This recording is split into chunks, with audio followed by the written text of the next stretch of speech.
नमस्कार। मैं हूं न्यू इंडिया न्यूज़ के लिए वीरेंद्र चौधरी और आज आपके सामने चर्चा करूंगा मैं उत्तर प्रदेश के अगले चुनावों को लेकर के। उत्तर प्रदेश में जो अगले साल चुनाव हैं, विधानसभा के चुनाव हैं, उनको लेकर के चर्चा कर रहा हूं और चर्चा में आपको बताना चाहूँगा कि देश की राजनीति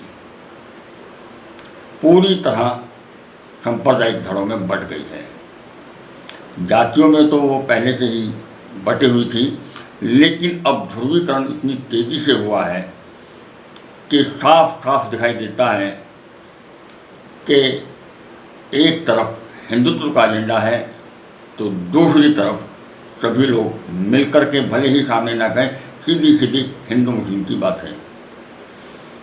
जो देश के लिए, भविष्य के लिए खतरा हो सकती है या देश को इससे क्या नुकसान हो सकता है, इन चीज़ों को लेकर के राजनीति में कोई फ़र्क नहीं पड़ता। सिर्फ लोगों को अपनी गद्दी से मतलब होता है और जब तक पार्टी या आदमी सत्ता में नहीं आता तब तक वो एक विचारधारा को लेकर लड़ता है, लेकिन जब सत्ता में आ जाता है तो उसकी लड़ाई सत्ता में बने रहने की रह जाती है। यही देश का हालात है। मैं किसी एक पार्टी का नाम नहीं ले रहा हूँ, ये सभी पार्टियों के हालात हैं। तो अभी मैं ये बताऊंगा कि अभी देश में जो चुनाव हैं वो पूरी तरह भारतीय जनता पार्टी हिंदुत्व के एजेंडे पर चुनाव लड़ेगी और हिंदू एजेंडे के अंदर आज हमारे सामने दो चेहरे हैं, एक नरेंद्र मोदी, एक उत्तर प्रदेश के मुख्यमंत्री योगी आदित्यनाथ। अमित शाह को भी हिंदू का एक बड़ा चेहरा माना जाता है, लेकिन जिस ढंग से प्रमोट हो रहे हैं या पब्लिक के बीच में जो छवि बन रही है वो या तो नरेंद्र मोदी प्रधानमंत्री जी की है या योगी आदित्यनाथ की। और सोशल मीडिया में तो योगी आदित्यनाथ को प्रधानमंत्री पद की दौड़ में सबसे आगे दिखा दिया है।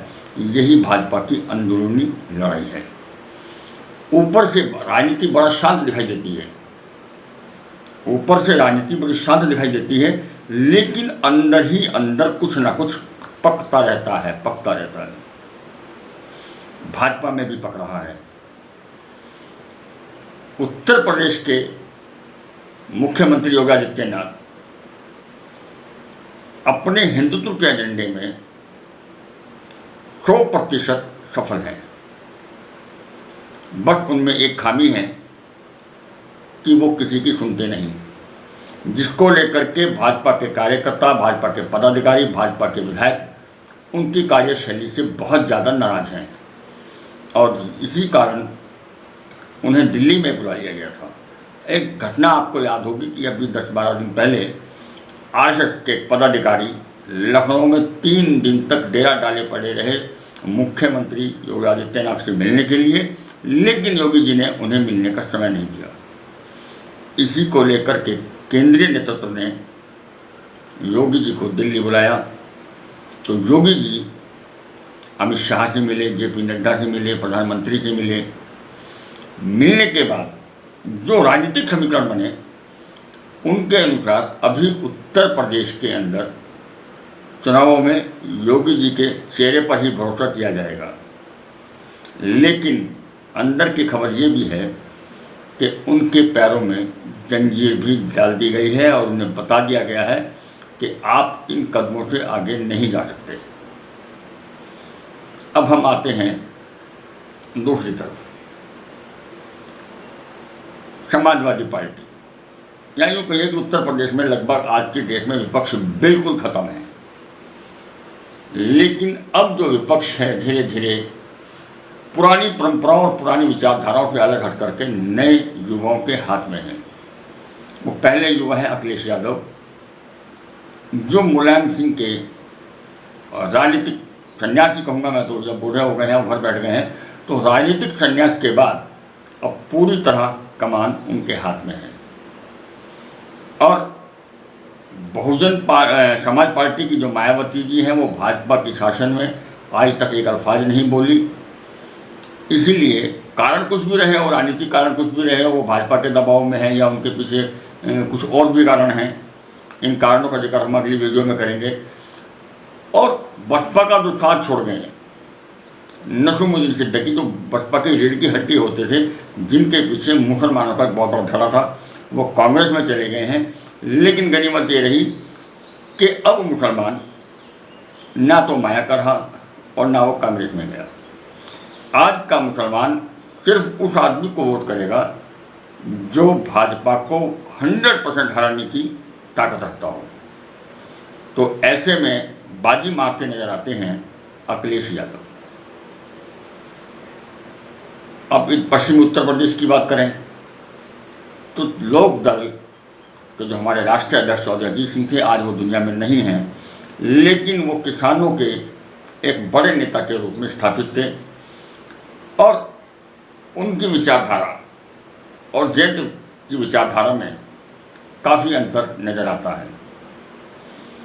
उनकी गठबंधन की अपनी मान्यताएं होती थी, लेकिन युवाओं की विचारधारा, उनकी मान्यताएं अलग हैं। लोक दल का आज भी यहाँ पश्चिम उत्तर प्रदेश में एक बहुत बड़ा वोट बैंक है, जिसमें जाट, गुर्जर, यादव, मुसलमान और बहुत सारी जातियां हैं जो खुल करके लोक दल के साथ हैं। अब हम बात करें, ये तो मैं बता रहा हूँ तो उसका मतलब ये नहीं कि मैं वीडियो को लंबे खींच रहा हूँ, ये बातें बतानी बहुत ज़रूरी है, तभी आप इस बात को समझ पाओगे कि मैं इनका जिक्र क्यों कर रहा हूँ। ये है अब तीसरी एक ताकत जो अभी नई उभर के आई है,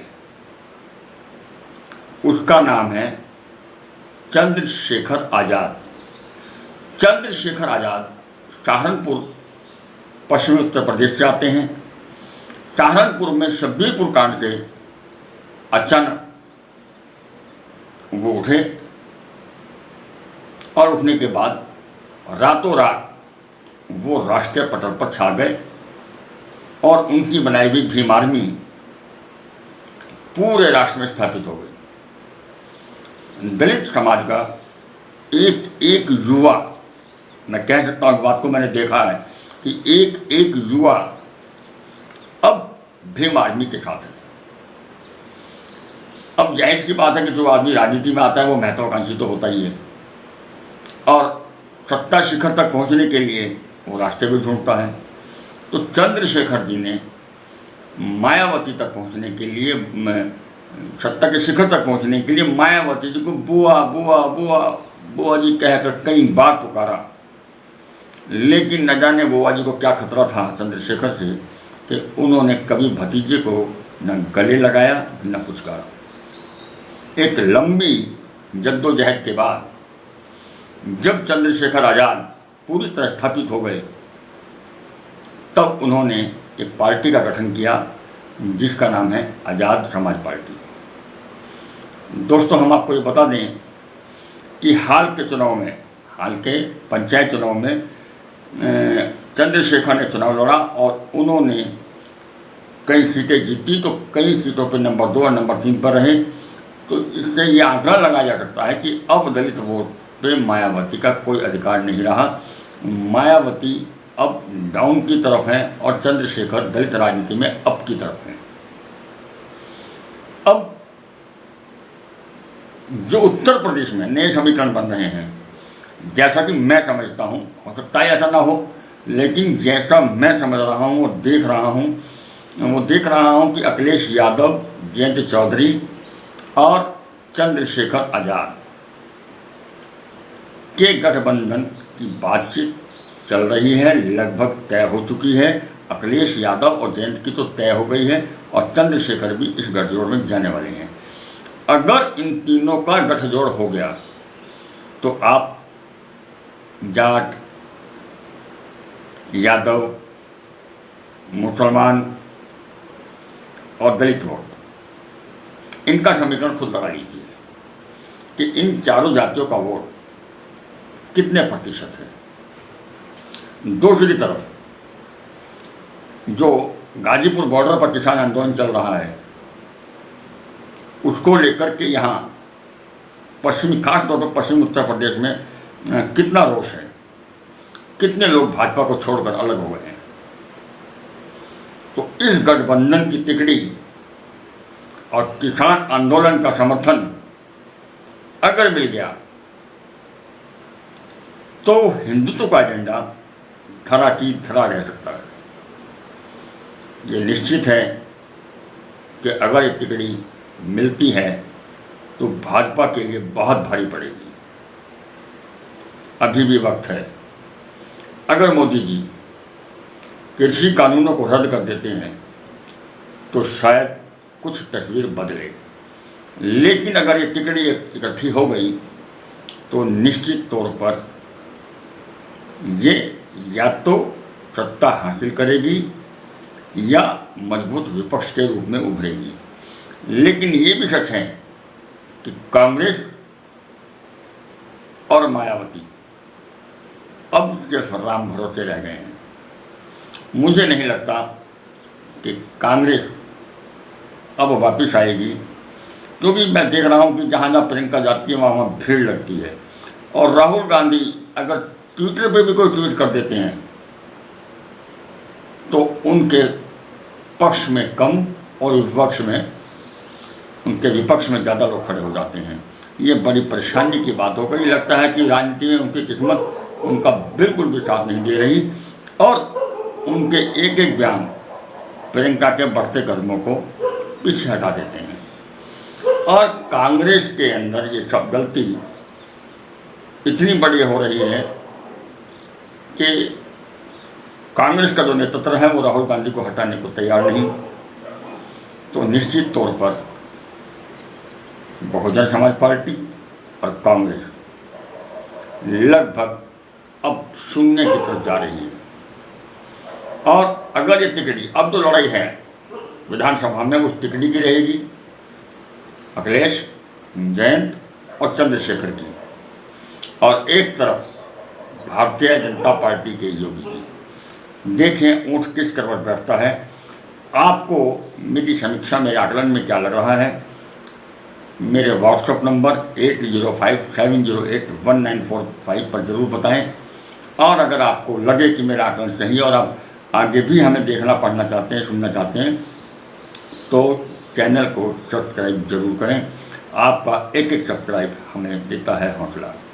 धन्यवाद। अगर आपने हमारे चैनल को सब्सक्राइब नहीं किया है तो सब्सक्राइब कीजिए, लाइक कीजिए, शेयर कीजिए और हाँ बेल आइकन को दबाना ना भूलें ताकि बाकी अपडेट्स आपको सबसे पहले मिलती रहें। नमस्कार।